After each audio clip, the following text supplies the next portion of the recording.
I did a video yesterday where I answered a comment from somebody who accused me of being a member of the 77th Brigade. I laughed. It was really quite funny, some of the stuff that came out. I try to explain how my day goes, what I do, how I prioritize my time. That's what it all is at the end of the day. Priority, looking at your time and how it's spent. Somebody asked me as well, what did you do before YouTube and before taxi driving? I'm not sure whether I've ever given a in-depth explanation to that. So I thought I'd do this video and tell you a little bit about the past of Andy the Gabby Cabby. Well, subscribe to the channel if you haven't, because we come up with new news and everything every single day. It's growing great guns. It really is. I'm really enjoying myself meeting all you fine people. But 4 years ago, I started this channel, actually sitting in this very garage by that punch bag you can see behind me, talking into a camera where lockdown set upon us. Everything went south, including my airport business, which now is okay. Before that, I'd been a cab driver for about 13. Well, I've been a cab driver for about 13 years in total. Going back to 2011 was my first taxi license. Now, before I was a taxi driver, I worked in IT for a better part of another 13 years. So, I've had a bit of a mixed bag. One of the things that I used to do in IT was drive around different businesses within Kent and some in London providing IT support. So I've always had a job which involved driving a car somewhere. That's why I made the move into taxi driving. The reason I left IT was because the company I worked for locally went bust around the time of the recession. And I had to make a very quick decision about my future. I did, my skill set, which I'll explain in a minute, was very limited monetary wise to places like London and other big cities. And I didn't want it. I didn't want to go there. So I thought I need to change. And that's where the taxiing came in. But what I did before, I was a network systems engineer or IT systems engineer, whatever you want to call it. I was Microsoft certified. I had what they call an A+ certification, which is a basic technician's certification for hardware and software. My job was installing servers, network infrastructure, workstations, and all of the software and all the associated systems therein.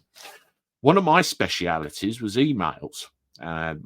We installed email servers, and we had to look after them and make sure what they did ran smoothly for the companies involved.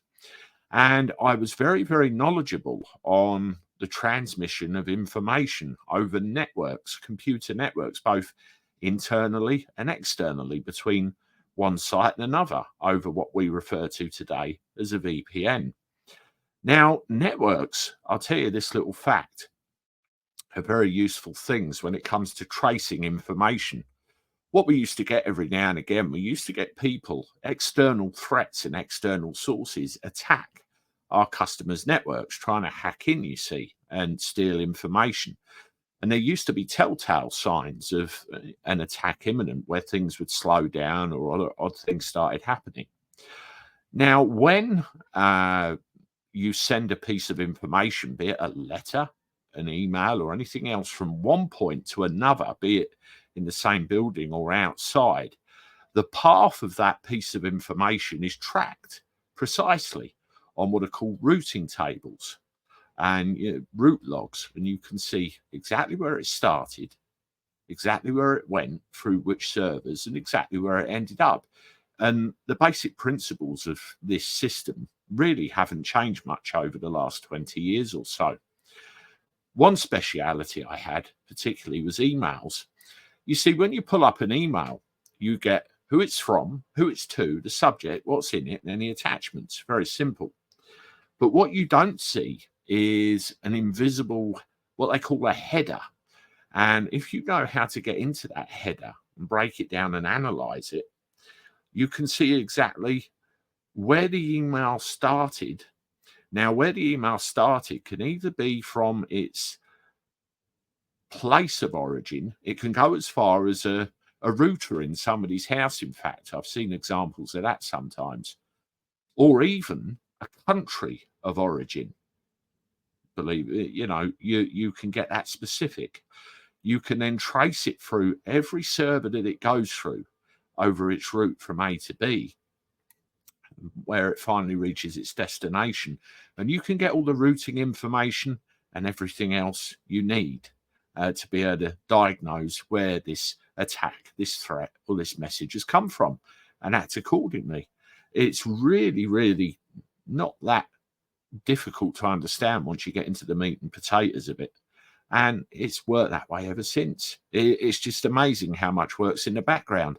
And that is the kind of stuff that I had to involve myself in for many, many years. I was good at it too. It's a shame it had to end, but everybody can't really dictate how their future is going to be, what's going to happen in their future, and how it's going to end up, can they? And here I am now talking to you fine people. So a little bit more about the history of Andy the Gabby Cabby. If you want to see any more of my videos, you hit that one there. Don't forget to subscribe to the channel, hit the like button. I look forward to talking to you again soon. Toodaloo.